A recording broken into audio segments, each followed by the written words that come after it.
to thank you very much for this and for holding this hearing. At our last hearing on this issue on the ports of entry along the southwest border that we held in June, we'd encountered about a 20-year high in the number of migrants who had attempted to cross the southwest border. We were at that time also seeing a significant surge in the amount of fentanyl that CBP was interdicting along the southwest border. Unfortunately, since June, these problems have only continued to compound. We recently concluded fiscal year 2021, where we saw the U.S. Customs and Border Protection encountered over 1.7 million migrants. That is the highest number of encounters in American history. During that same window of time, CBP interdicted over 10,000 pounds of fentanyl, the highest amount in our recorded history, a tenfold growth from when the government first encountered fentanyl in 2016. These two data points only capture what we interdict, not the totality of the picture, though. Outside experts and officials in the government are all aware that we have more got-away immigrants who had crossed the border this year illegally and significantly more drugs than were interdicted that flow through our port of entry. This crisis has significantly strained the federal government's resources. It's invited active harm into our communities. Stories about fentanyl overdoses, heroin overdoses, violence endemic to the narcotic trade are all too common now. In 2020, Oklahoma reported 629 methamphetamine-related deaths. Unfortunately, in this past year, we've just crossed the highest number of overdose deaths due to opioids, fentanyl, and all that we've had ever. 100,000 people died between April of 2020 and April of 2021. It's the first time that drug-related deaths have reached six figures in any 12-month period. Over the last 5 years, the Oklahoma Bureau of Narcotics has seen the vast majority of meth and fentanyl in Oklahoma are items that have been smuggled through Mexico into the southwest, over the southwest border. We're becoming more and more aware of the humanitarian and national security implications of ongoing surge at the southwest border. We hear stories about unaccompanied minors being victimized for labor trafficking. Around the same time the DHS began reopening to fully vaccinated non-essential travelers, CBP announced that it's formally ended the policy of metering, which allowed CBP to control the flow of migrants during large surges by metering or creating a waiting list for the migrants to enter the United States and claim asylum.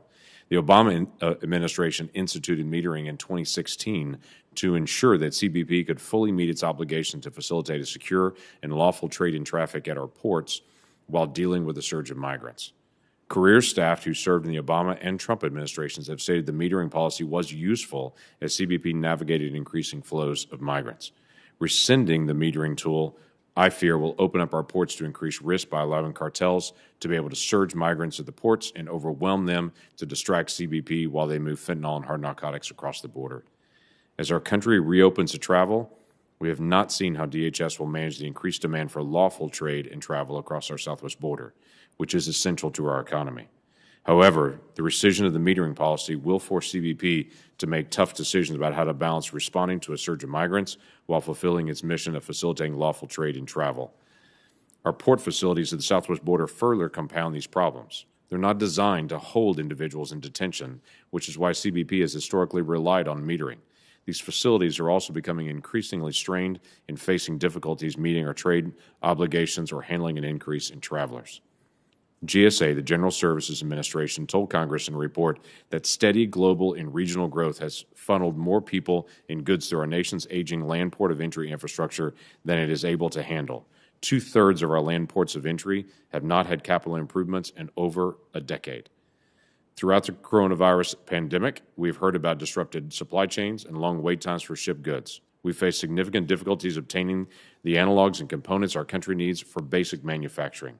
As our seaports continue to face crisis levels of congestion, it is likely that our aging land ports will face increased strains as they struggle to keep up with the demand for goods.